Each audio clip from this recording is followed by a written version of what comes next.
Why, hello there. In Ending A of Blasphemous 2, we see Penitente carried by the envoys to the holiest of places in the cradle of all blessings. Basically the blasphemous version of heaven. But who are all of these characters featured in the Canvas of Light and Time ending? Most of them are recognizable characters in the series, but there's a few that aren't immediately recognizable. However, what quickly intrigued me as much as who's present in this scene is who's not. And as I considered the haves and have-nots of this heavenly bash, more questions arose and more odd details about this scene popped up. Before we get into it, make sure to subscribe to the channel to join the party and surround yourself with more blasphemous content, Metroidvania content, and Souls-like content. And now it's time we explore the Canvas of Light and Time ending in far more detail than was likely ever intended, and see who's partying with Penitente, speculate about why they were chosen for the scene, and discuss where the rest of the Penitente's cohort are. Let's get into it. To kick things off, let's identify the characters present in the scene. To make it a bit easier to see everyone, we're going to look at the original concept art created for the Canvas of Light and Time. This concept art includes everyone in the final scene in roughly the same spot, with the exception of this lady, who's moved over to the left in the final product. From the bottom and working our way up, we've got Redento, the genuflecting pilgrim from Blasphemous 1, Benigno, the honeyman from Blasphemous 2, Esdras of the Anointed Legion, Perpetua, whose voice guided Penitente to the true ending in Blasphemous 1, Tirso of the Kissers of Wounds from Blasphemous 1, and we also have 3 more Kissers of Wounds. These 3 weren't immediately recognizable to me, but in this concept art for Tirso and the Kissers of Wounds, you can see individuals with more or less identical features to these people. Soledad, the rosary bead ghost from Blasphemous 1, who still looks like a ghost even in heaven. Tentudia, the thorned-haired dame who protects Penitente in the Tiendo to your thorned hairs prayer. The guardian visages from Blasphemous 1, which I find to be a bit of an interesting choice considering the 4th visage is missing. They are made out of the fervor of those who witnessed the first miracle of the Twisted One, but they also betrayed the 4th visage, who was canonically right. Then we have Regula still possessing the face of the Painted Lady from Blasphemous 2. Deo Gracias, scribe of the miracle, and a solid bro from Blasphemous 1. Viridiana, who helped keep Penitente alive against bosses in Blasphemous 1. Socorro, Lady of the Perpetual Agony from Blasphemous 1. Our Lady of the Chalices from Blasphemous 2, who upgrades Penitente's health and flasks for the small cost of traumatizing me. Cocinero, the head honcho of the Children of Moonlight in Blasphemous 1. The Witness, the Miracle's chosen narrator in Blasphemous 2, who, by the way, I often see described as the child of the mother and father, but was actually the midwife who helped the mother give birth to the corruption that the Miracle mistakenly placed within her. And then we have the mother and father from Blasphemous 2, who prayed to the Miracle for a child, but birthed corruption and deformity instead. The Kneeling Woman, who created the mea culpa from her guilt in Blasphemous 1. Annunciata, the preceptor who guides Penitente's journey in Blasphemous 2. The Lady of the Six Sorrows, who increased Penitente's health in Blasphemous 1. The Twisted One, the OG Father himself, the receiver of the first miracle. And of course, Penitente, a man of few words and lots of blasphemy. These are generally notable characters from Blasphemous 1 and 2, but are they the most notable? To more adequately examine this, we need to take a look at who's absent from this scene. And to do that, let's back up and make some room for them.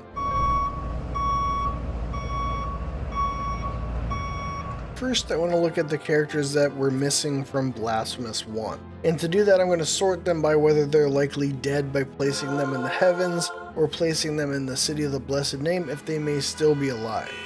These characters are confirmed or likely dead by the time of Blasphemous 2 and are absent from the Canvas of Light and Time.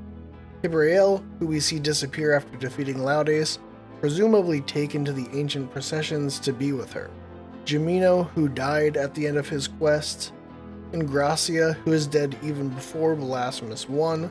Altus Gracias, who disappears at the end of her quest, presumably freed from this mortal coil and sent beyond the dream. Nemo the dog, who is seen as a spirit in Mother of Mothers in Blasphemous 2, Cleophas, who can be alive at the end of Blasphemous 1, but is unlikely to survive the 1,000 years between games. Ludovico, we always speak to him through a window in Blasphemous 1, so I'm going to use his Spanish voice actor and Blasphemous lead level designer Enrique Colonnade to represent him, but he is also likely dead before Blasphemous 2. Candelaria is alive at the end of Blasphemous 1, but is unlikely to be alive in Blasphemous 2.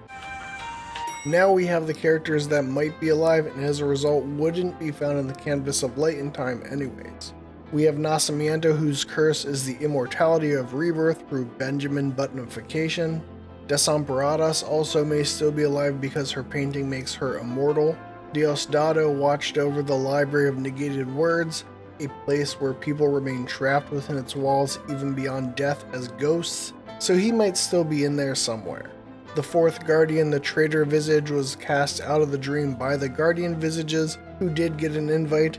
He is implied to still be kicking it in Custodia in lump form in the Mea Culpa DLC. And we have the Blessed Lord of the Salty Shores, who may still be trapped in his dream for being a false idol. And there's two others who I've left out for different reasons. The first is Chrysanta, who we know as of the Mea Culpa DLC was in her own dream, holding on to Mea Culpa's hilt. She appears to then take Penitente's place in the canvas in the Mea Culpa DLC ending. Miriam is also a character who is isekai'd into Custodia, but returned to her own world, so she couldn't make it to the party. Now that we've gotten the Blasphemous 1 characters sorted, let's use the same system to organize the missing Blasphemous 2 characters. There are the characters that are confirmed or likely dead by the end of Blasphemous 2 and could theoretically be in the canvas. Reverencia or Besamanos is one of the hands of God looking creatures who probably could be in the canvas, but is also a weirdo and understandably missing. Montañez the sculptor dies at the end of his quest and gets a little cherub form of himself at the Predues, but could totally be featured in the canvas. The Confessor also dies and gets a little cherub and would be right at home in the canvas. We never see Casto, but it's implied that he dies at the end of his quest. Viuda, the Mistress of Mourning, is dead and appears to move on from her dream at the end of her quest. Cesario also seems to die at the end of his quest once he knows his child is taken care of. However, there are plenty of characters who are still alive at the end of Blasphemous 2, or at least not dead in a way that implies they'd be in the Canvas of Light and Time. The Merchants, Medardo and Escolastico are alive. Madre, the Lullaby Mom, seems to be alive. Sagrario is alive.